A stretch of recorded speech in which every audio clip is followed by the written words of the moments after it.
Hey, what's up, everybody? It is Tristan and Easton.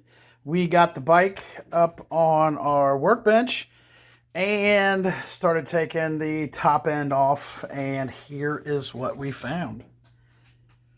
We definitely had a little detonation, a little bit of blow by there. You can see a lot of scoring on the piston. I haven't taken the piston out yet.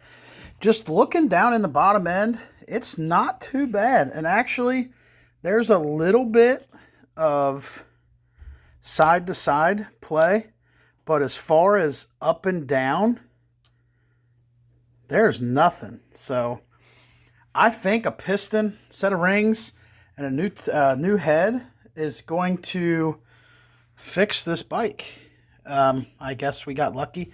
Definitely got some cleaning up to do. Wish I had a little better light that I could show you guys, but I actually did not have to. And as you can see down in the cylinder wall, there was a lot of scoring.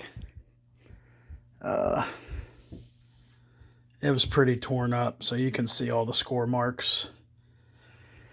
Definitely needs to be replaced. So we've already got it ordered. We're going to wait for that to come in. I actually did not have to spray one bit of PB Blaster or WD-40 on anything on this bike. It all came off pretty easily. Head studs came out pretty easily. Like I said, you can see there. It's hard to see. It's that piston shot, so probably had a bunch of hours on it.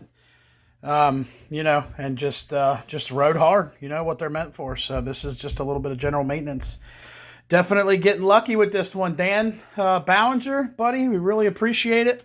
Bike's in really good shape. Brakes all work well. Easton already adjusted the throttle to where the throttle's nice and set good there.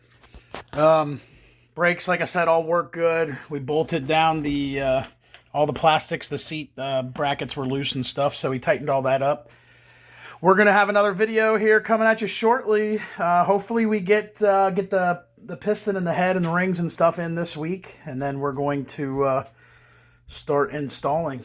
So, again, this was video number 2 on Project PW. Knocking on wood that it's going to be done a little sooner than we think, so stay tuned for another video. Easton, what do you got to think for your first motor rebuild? It's pretty cool. Pretty easy, wasn't it? We literally watched a few other guys on YouTube and talked to a few buddies. I mean, literally 4 bolts, and it slid out. 6 bolts, counting the 2 exhaust bolts. So pretty simple. Trust me, guys. I'm not too mechanically inclined, but if I can tear down the top end of a dirt bike, pretty much anybody can. So we got her done. We'll see you guys on the other side. Look for another video soon with this new top end, and hopefully, fingers crossed, a first start video. See you guys.